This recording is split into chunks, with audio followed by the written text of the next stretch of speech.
Kama wewe ulikuwa unatafuta kazi, basi video hii ni kwa ajili yako. Hizi hapa ni nafasi za kazi, nafasi 6 za kazi halmashauri ya manispaa ya Shinyanga. Nafasi zilizoweza kutangazwa ni dereva daraja la pili, nafasi 6.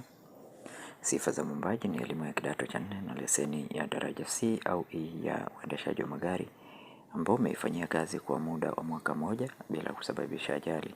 Lakini pia uwe na cheti kinachotoka katika chuo cha VETA au chuo kingine kinachotambuliwa na serikali cha basic driving course.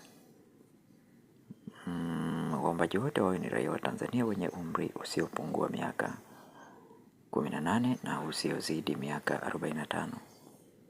Mwisho wa kutuma maombi ni tarehe 15 mwezi wa 4 2026. Kumbuka kuambatanisha barua yako ya maombi ya kazi iliyosainiwa pamoja na vyeti vya elimu, na anwani ya barua hiyo elekezwe kwa mkurugenzi wa manispaa halmashauri ya manispaa ya Shinyanga, SLP 28 Shinyanga. Maombi yote yatumwa kupitia mfumo wa kielektroniki, yaani ajira poto, kupitia ajira poto. Kwa wewe ambaye ni mara yako ya kwanza kuingia katika channel ya Feaboy, tafadhali bonyeza neno subscribe, like video hii na share video hii kwa wengine wengi zaidi. Asante na karibu.